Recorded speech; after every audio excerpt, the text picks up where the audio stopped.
anyone but him. I didn't approve him. You know that.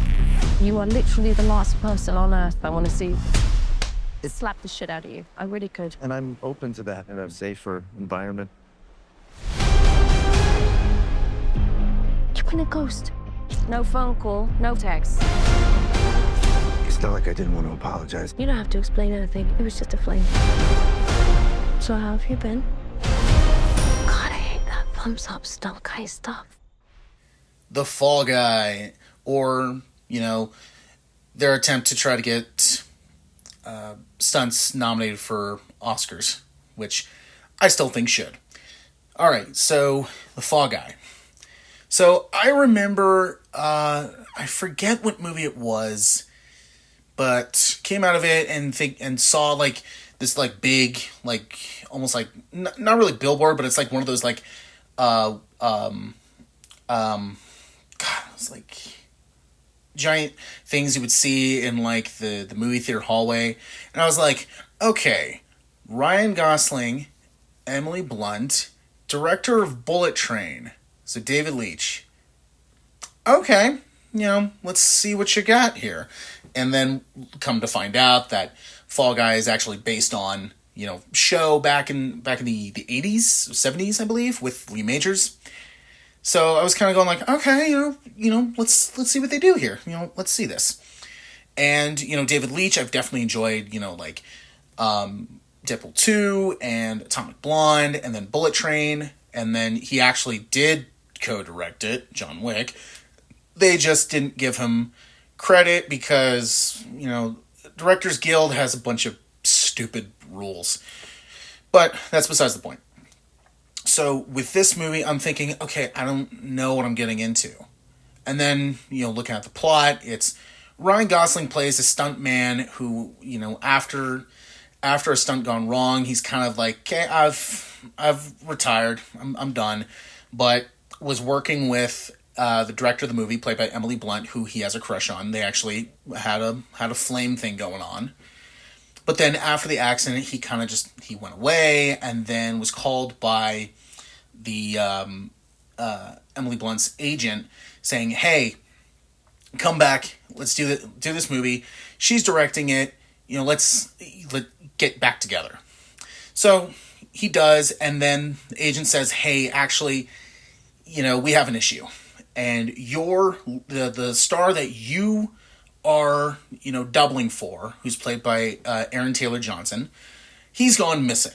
And it comes to find out that, he ended up, getting involved with the wrong people. So, tough people who, you just don't want to mess with. He ended up falling in line with them. So now Ryan Gosling is tasked with not only participating in the movie, but to also go fetch the star. And, havoc ensues, comedy and also incredible use of stunts happen. That's pretty much the movie in a nutshell.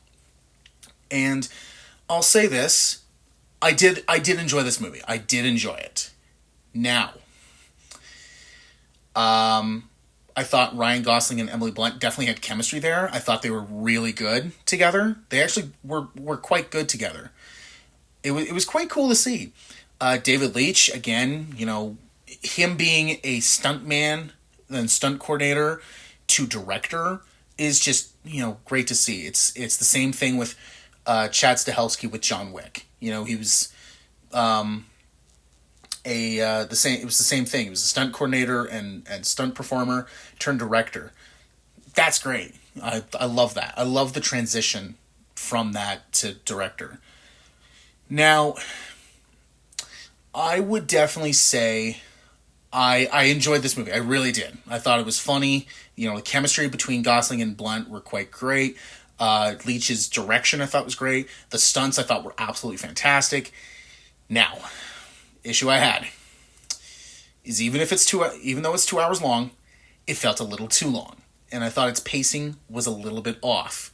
I felt like maybe a good 10 minutes or so, maybe 10, 15 minutes could have been cut or could have been looked at and maybe trimmed a little bit to then get pacing a little bit back on track, because in actuality, you know, all the stunts they were saying, like in the trailer, it was just like, oh, this is a big stunt, this is a big stunt, which they are in, and they definitely are like spread out.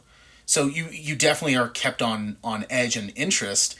Unfortunately, when that happens, it's maybe a good like 15 minutes of maybe talking or sitting down, which I understand. Like after a big stunt like that, you want to sit down. I get it. But it throws its pacing off a little bit to me.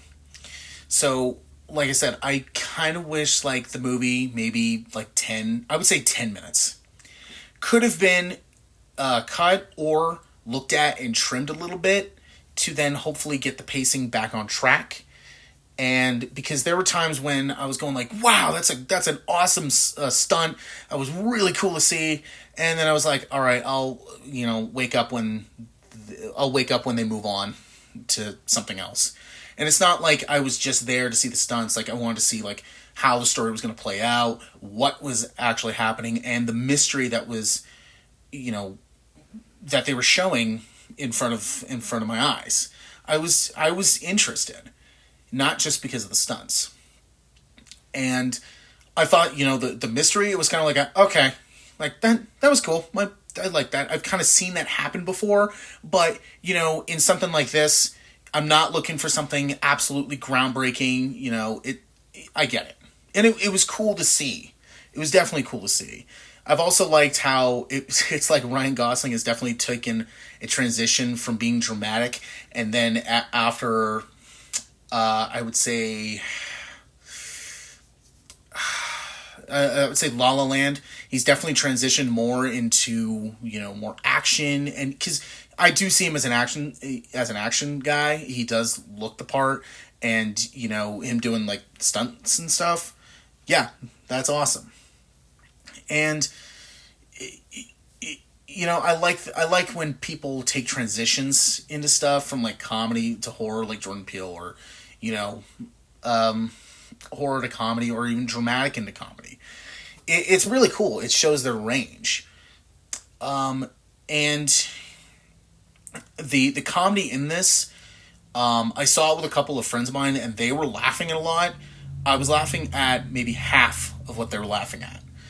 And, that's also just, that's me. That's like kind of my sense of humor, is that there's times where I was like, okay, that's pretty funny. And there was times I was like, okay. Like, all right, I've kind of heard that joke before, but okay. So, from all the things that I did like about the movie, like I said, the stunts were just absolutely fantastic. Chemistry between Gosling and Blunt were great. Leitch's direction I thought was great. There were still things in it where I'm like, okay, that it was great, but I would definitely give this a great, but maybe on a low grade, because the things that I said, like, yeah, its pacing could have been a little bit better, even though it was only 2 hours long. Still felt like, it was slow at times. And I talked with some friends of mine outside after the movie, and they said the same thing. And then I've also like looked up a little bit, and they said like, yeah, its pacing could have been a little better. But, I still enjoy the movie. I thought it's a fun movie, and it's definitely a movie. Like, if you got the chance to see it in theaters, that's awesome, which I'm so glad I did, because the stunts were just so wide and big, and it was just like, whoa, that's like super cool. And, I definitely agree that stunts are definitely overlooked in a lot of regards, and that I do think the Academy does need to put this. I would throw two movies in. This movie and the John Wick films, especially John Wick 4, where the stunts in that, they just went overboard on that. Even like Keanu said, like, yeah, I think we went too far. And if you've seen John Wick 4, you know what I'm talking about. It's like, whoa, this movie just does not stop. And I would, cast my vote on getting stunts an Oscar nomination or category, especially in like the Academy Awards or the Golden Globes or even like the Emmys, because there's a lot of great stunt stuff in shows. So, stunts I think are highly, highly underrated and definitely need to get more praise. And, this movie is definitely, they even said like this movie is a call out to them to say, hey, put this, consider this as, our casting our vote to get stunts into the Oscars. And I would agree. So great movie, a low grade, and yeah, Academy, fix that, please. What are you doing later? Want to go to a beach somewhere? Drink a spicy margarita. Make some bad decisions. Yes.